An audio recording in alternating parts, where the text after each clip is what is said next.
Welcome to Saturday Matters. This is an idea I've had it almost all my life. My fascination with cartoons and comics. Comics, a foundational pillar of American pop culture, evolving from 19th century newspaper strips into modern mythology.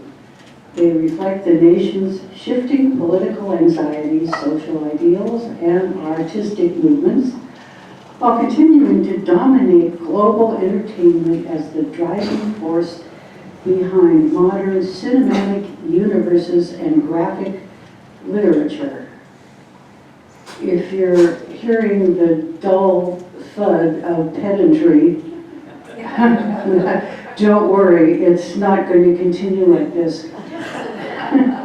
This little girl holding the Sunday Funnies, if her hair were a little lighter, she could be me. When I was about 4 or 5, I was fascinated by the comics in the Sunday paper. And I kept begging my parents to read them to me until I got tired of it. But I was beginning to learn how to recognize my letters, fascinated by the pictures, knowing that there was some mostly bafflement, but they were so much more interesting than the pictures that I had in my children's books, which tend to be pretty blatantly obvious what they are, but in the comics sometimes I couldn't quite tell, and I was dying to know. By studying comics, I almost taught myself to read.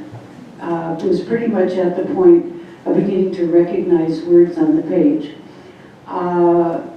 And that continued for the rest of my life. I'm going to do a real quick and dirty overview of some of the significant comics of the 20th century. And I have to start with James Thurber. I think we've all heard of him. Was a preeminent American humorist, author, and cartoonist, best known for his witty stories and drawings in the New Yorker magazine.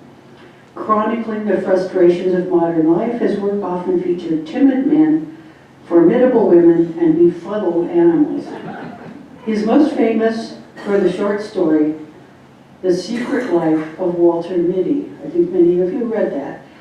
The New Yorker magazine was responsible for bringing up the intellectual level and sophistication of cartoons. It's still famous for its cartoons. Thurber is in great part responsible for that. The reason I chose this picture with him wiping his eye, one of the significant things about Thurber was that he was nearly blind because of an accident in early childhood. I don't know how much that influenced his drawing style, but it was extremely simple, and I still love to look at them for how expressive he is in just a few lines. Here's an example. That says, "Dear, is this man annoying you?"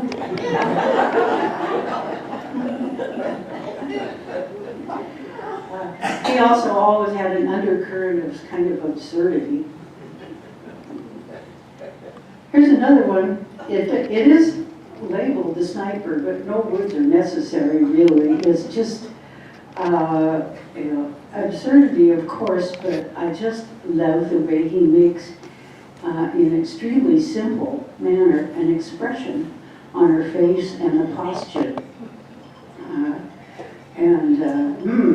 Maybe we've all felt like that at a time. This is an illustration from one of his stories. The caption says, "Electricity was leaking all over the house." An elderly relative of his, suspicious of what might be oozing out of the overhead light fixture. It could be true. I had a relative who day after day after day brought her dishes into her bathroom and washed them in the bathtub because that's where the hot water was, and she was convinced that she was saving money by not having the hot water travel the fairly short distance from the bathroom to her kitchen. Don't laugh. We all have pretty goofy ideas about the advanced technology of the time. I myself had to rely on Sam and Anders to get this thing set up. Okay, so here's an absolutely famous cartoon, also from the New Yorker. The caption says, "It's a naive domestic burgundy without any breeding, but I think you'll be amused by its presumption."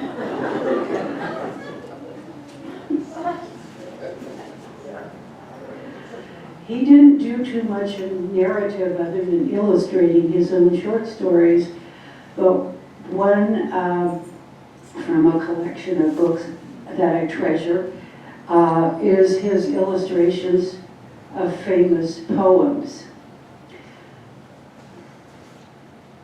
Now here's one that's pretty humorous, from The Shropshire Lad by A.E. Housman.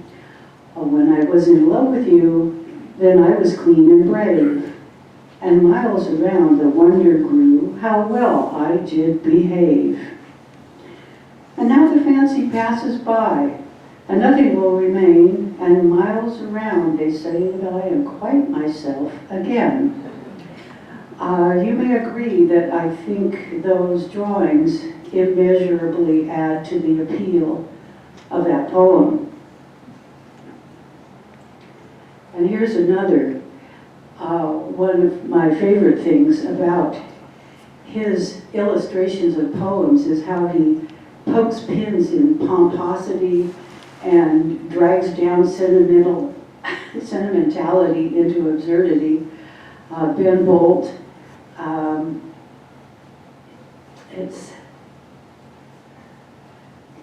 can't quite read what it is on the screen, but Alice, you remember Alice, Ben Bolt? This man is addressing a friend called Ben Bolt, who wept with delight when you gave her a smile and trembled in fear at your frown.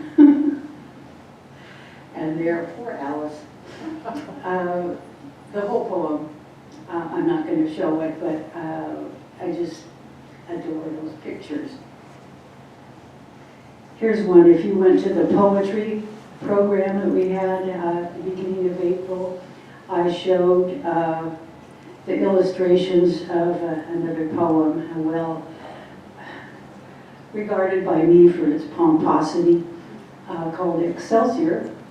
That's one of the illustrations from that poem.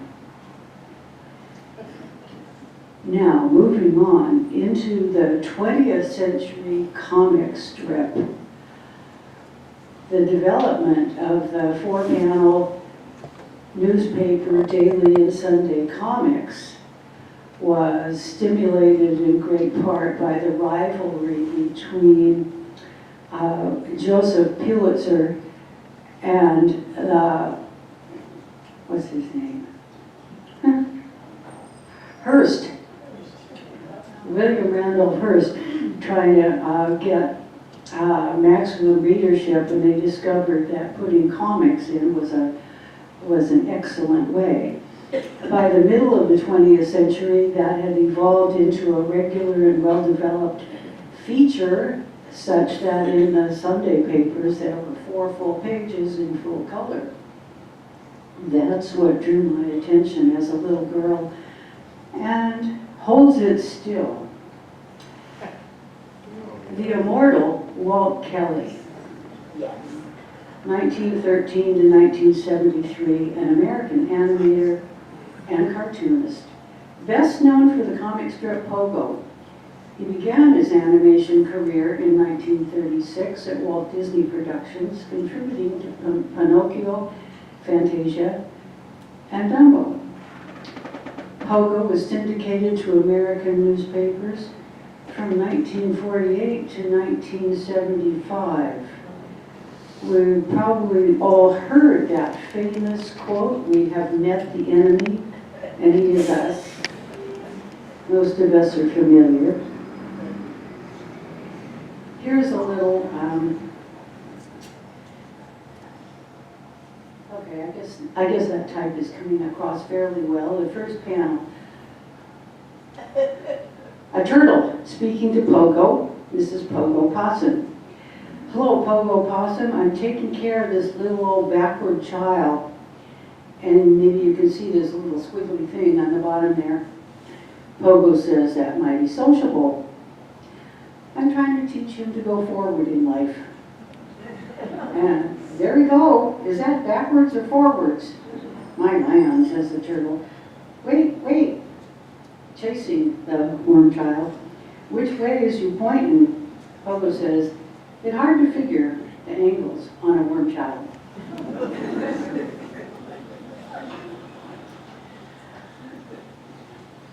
This one may be familiar to a lot of you. I know it's a favorite of at least one of you here in the audience. This is Albert Alligator is riding what looks like a moose, maybe it's supposed to be a reindeer. He's saying, "We rehearsing the party, Pogo, but we don't see Porcupine yet." One of the cast of characters. This turtle down here in the corner is called Churchy La Femme. And Pogo says, "Golly, wish we could find him to invite him as guest of honor." So, Pogo, let's get on with our carol rehearsals. 1, a 2, a 3, and there goes the tuneful turtle and the little frog. And he's beginning to sing the now immortal words of "Deck Us All with Boston Charlie," Walla Wash and Kalamazoo. My sisters and I sang that over and over and over again, much to the annoyance of my parents. Goes on, "Nora's freezing on the trolley, swaller dollar cauliflower alligator." Pogo, hold it, they've too many bums in your carols, and there goes frog. Bum, too many bums. Last panel. "We is not neither bums. We'll picket every possum between here and Chautauqua, New York." Yeah, back to the circuit. Pogo saying, "Phooey, there is Porcupine hiding behind a tree." Typical Porky expression. He's the misanthrope. No Santa Claus and no carols.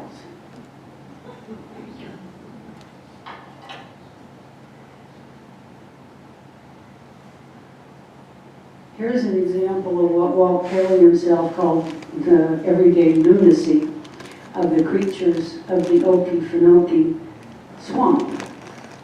Churchy La Femme has an enormous fear, a superstitious fear of Friday the 13th. He's saying, "Turn back. We can't start. Friday the 13th falls on Wednesday this month." Howland Owl, you see him wearing a mortarboard. He's the one who has pretensions to being an intellectual. He says, "Balderdash." Okay.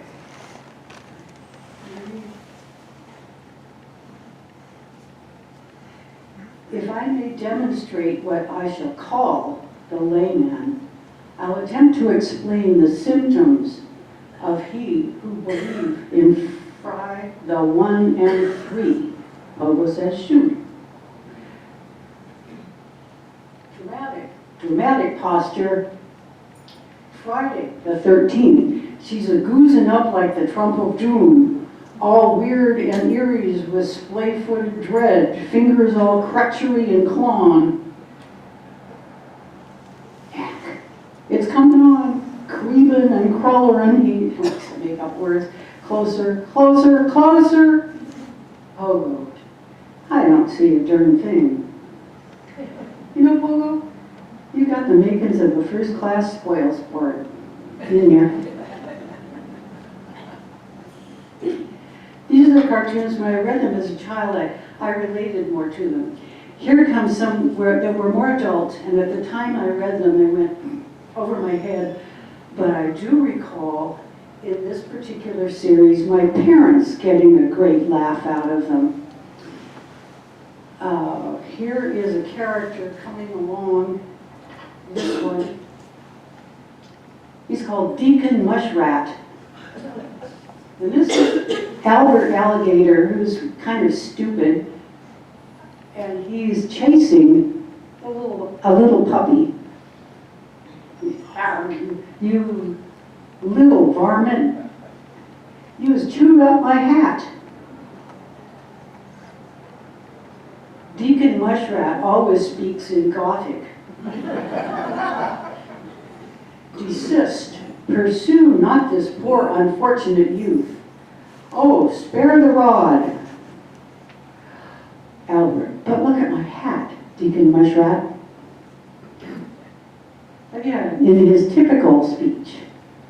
Have charity, my friend. Temper your wrath with your kindness.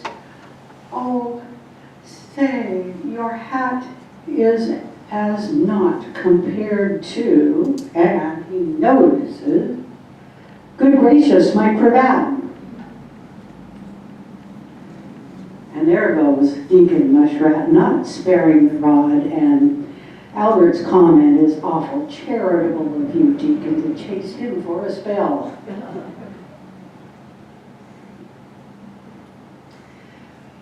Okay, here's the part that went over my head, but it's just delightful now. This is a character speaking to Deacon Mushrat called Indian Charlie. And he's saying, look, here's a list of everybody in the swamp. We suspect everybody of disloyalty, even you. Deacon says, it could be true. There have been moments when I wished I were in a foreign clime.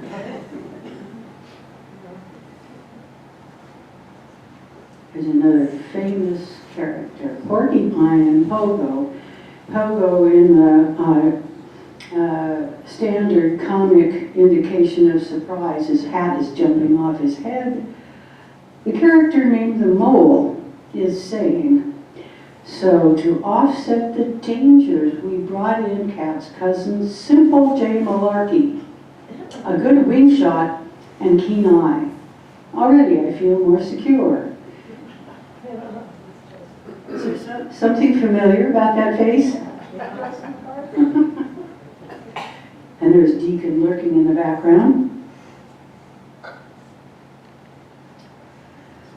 And Deacon says, in all due respect, Mr. Simple J. Malarkey, nobody voted you to the leadership, and the name we have is quite satisfactory. I'm condensing. This went on for about 2 or 3 weeks, and I'm just showing some highlights.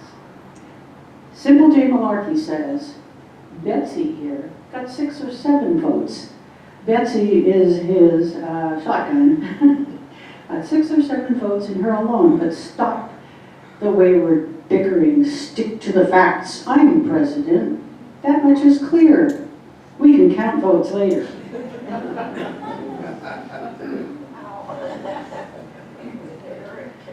Is there something familiar about that?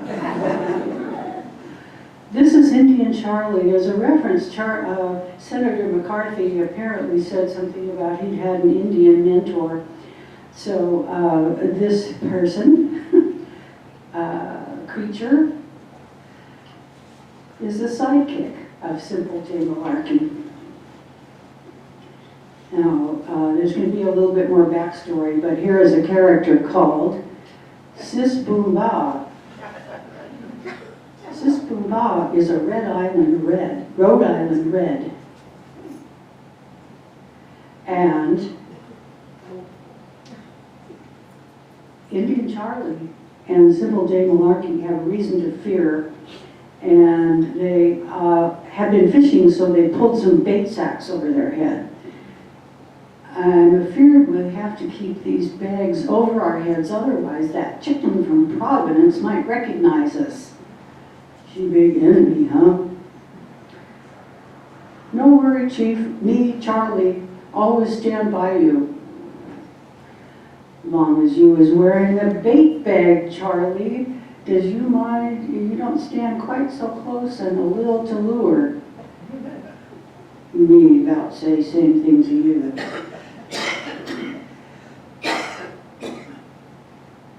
And, oh, they spot the dreaded Rhode Island Red. She's saying, the voice of the hooded critters sound mightily mighty familiar. Deacon says, perish forbid. Hey. And off they go. Come on, Charlie. She'll never catch us once we gets our second wind. Slow down. When she get her first wind of us, she won't want to catch us. I'm going to tell you a little bit of the backstory here.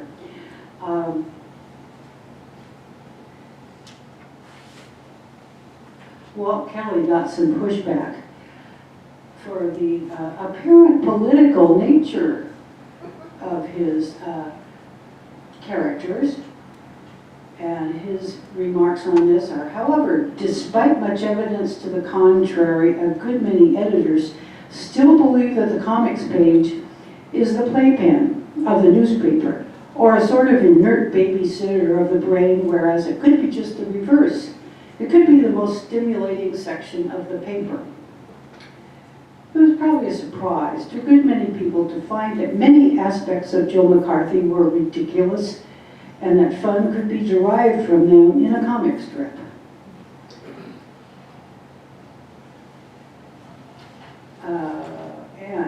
The rest of the story is, there was an ultimatum laid down by a newspaper editor that the next time the faces of the Malarkey or Indian Charlie appeared in the strip would be dropped.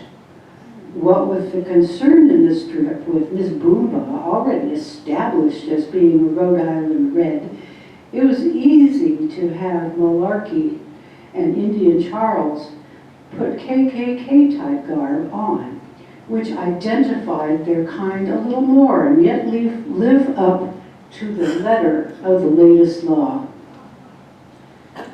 He wasn't showing their faces. The Providence paper was great. Editorial, it said, now we find we are being kidded. We recommend to you the pogo strip for today, which for the time being will appear on the editorial page.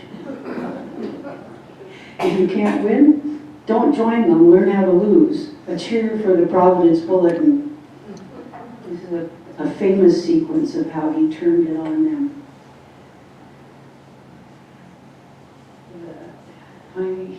This is another character, don't have time to show much of him, but he's called Sarcophagus Macabre. He's the undertaker of the swamp, has a funeral parlor, and every utterance of his will be bordered by thick black line.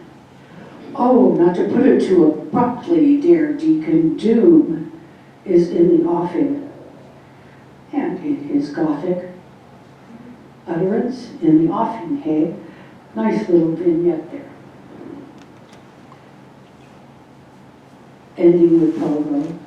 This was so well received that every Christmas time, the Okefenokee swamp creatures treated the readers to another concert singing their favorite Christmas carol.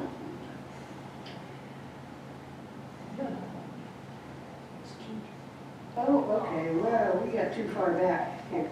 Okay, everybody recognizes this. It's not possible to do anything about comics in the 20th century without mentioning Peanuts and all of Charlie Brown friends.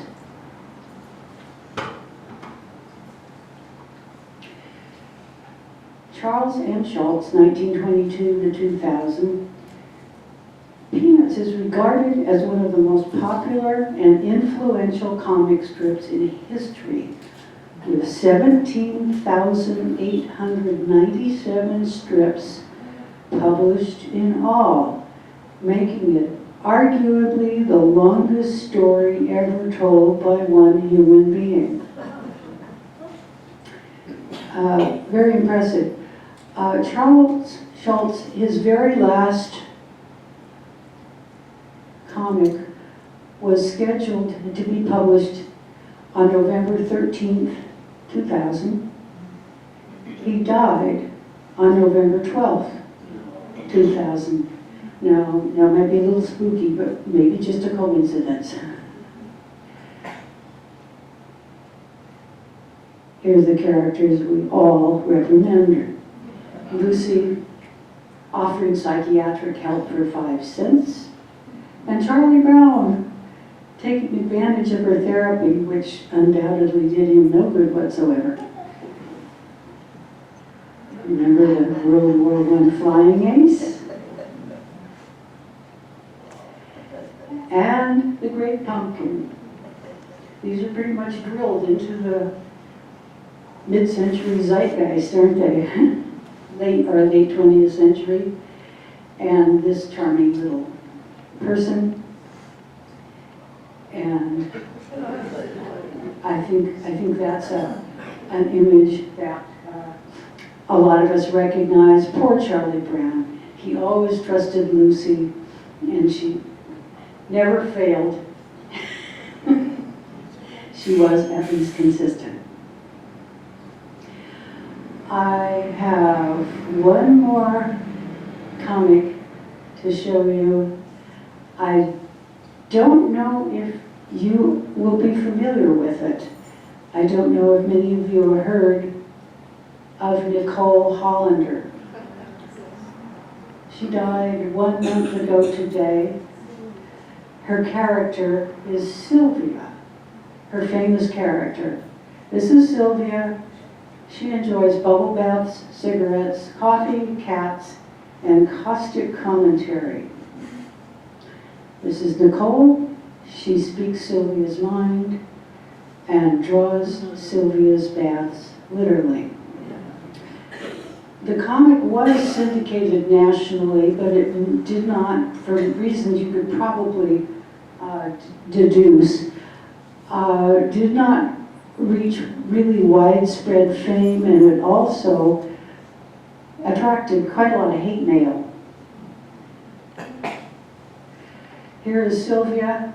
One of her typical strips features Sylvia sitting in front of the television and talking back to it. The characters are saying, "Charles, I love you, but I can't marry you because my daughter's in love with you too." Going on, the character continues. Later, when she's all grown up and happily married, "Then, Charles, I come to you if you still want me." Sylvia is saying, "Mary, Mary, I'll always love you." The character on the TV says, "Mary, Mary, I'll always love you. I'll be here waiting no matter how long it takes." Sylvia says, and I'm the Ayatollah of Detroit.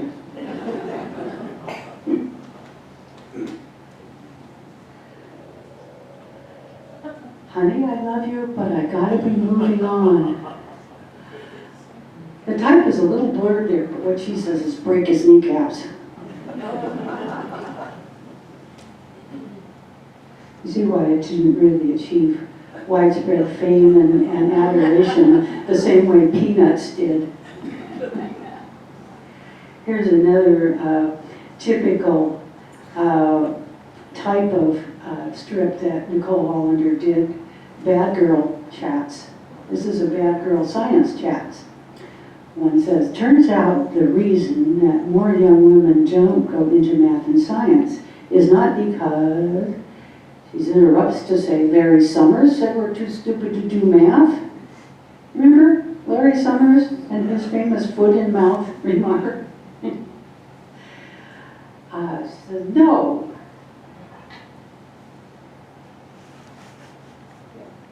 No, because they see those careers as incompatible with the goal of helping others. So her friend says, so either we were sold a bill of goods or we really are thick.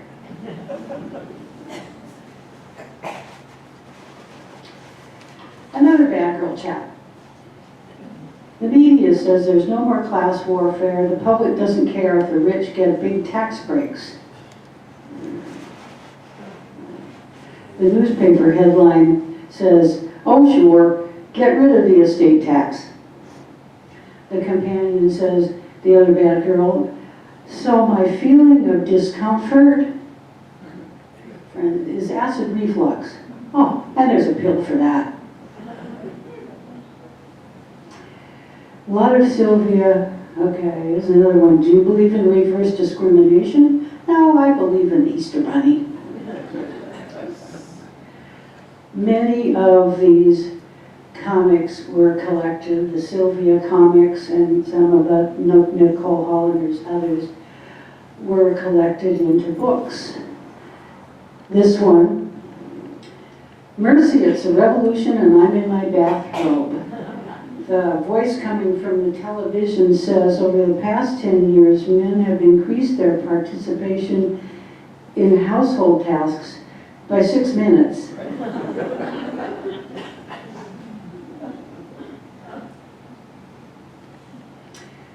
Another book is called Tales of Graceful Aging from the Planet Denial.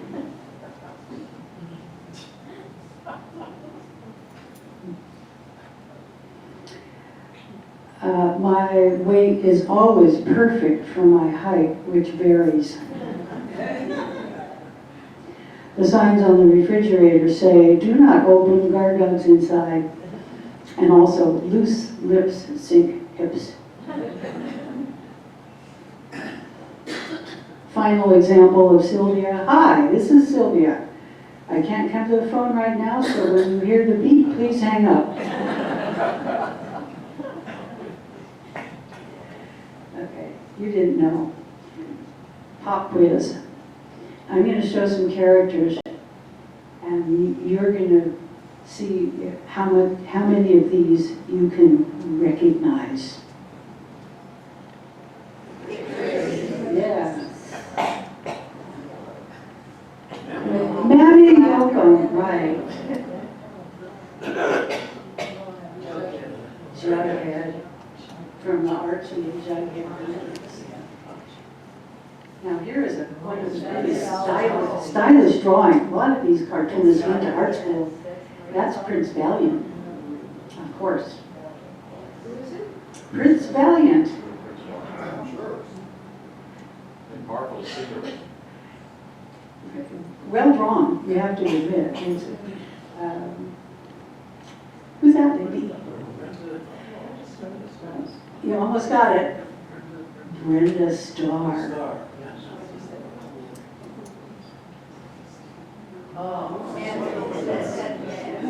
Nancy Ann Sluggo. Now, who's this kind little girl? Mary Worth. Satirized by Al Cap as Mary Worm, a really mean, nasty mother-in-law. A lot of comic strips satirized each other. Does anybody remember Fearless Fosdick? Yes.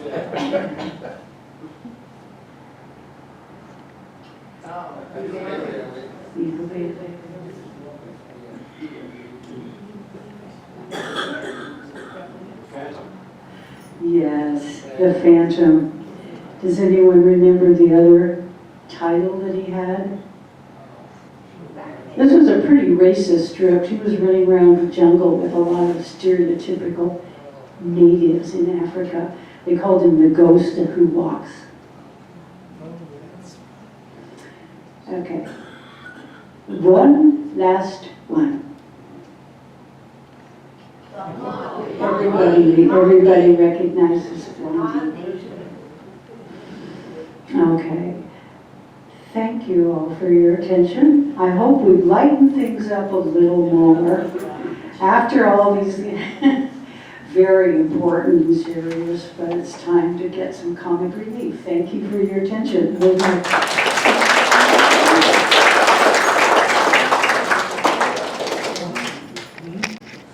Yeah, I know you're a Pogo fan. Yeah, right, we were talking about it.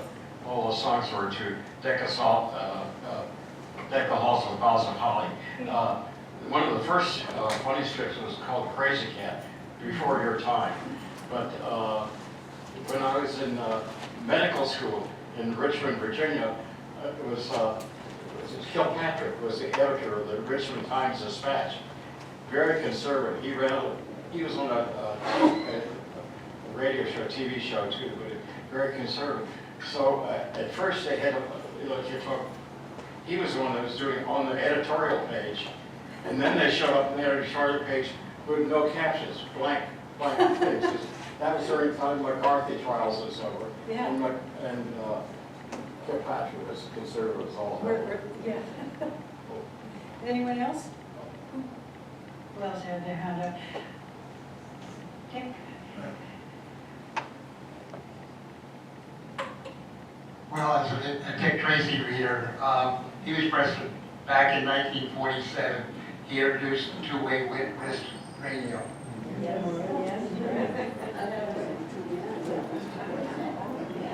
And the cartoon panels always had a little label pointing to it, as if we were all too thin to remember from one day to the next what it was.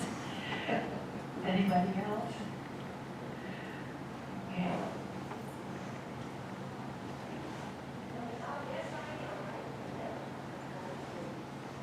Who do you like in the Seattle Times? Oddly enough, I don't read the comics very much anymore. Maybe it's because they all seem a little disappointing after, the enormous reaction I had to them when I was a kid, but I still read Doonesbury. It's not as good as it used to be. Maybe that's a typical old lady comment, though. It's not as good as it used to be. I think you're missing some. Oh, well, okay, maybe I'll check again. Okay, right here. Right behind you. Lest we forget Popeye and Smokey's Tour. I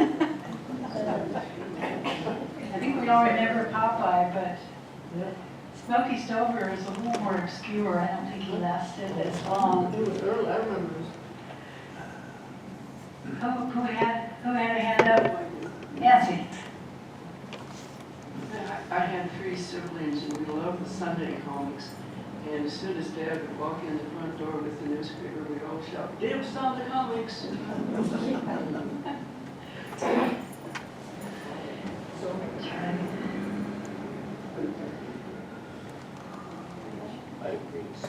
The name sticks in my mind, Helen Hoganson. What did she do? Does anyone remember? Who? It's not ringing a bell in here. It's not Helen Hoganson, that's something else. What? I cleaned it up. Oh, okay. I'll get to you. Thank you. My husband remembered listening on the radio on Sunday morning to Fiorella LaGuardia reading the comics. Wow, that's a very significant public service. Sam? And thank you so much, Sam and Anders. I just looked up Helen Hokinson. She did New Yorker cartoons over 20 years, including 68 covers. Oh, wow. Oh, good, Charlie. That's too bad she isn't remembered now. Does anyone else?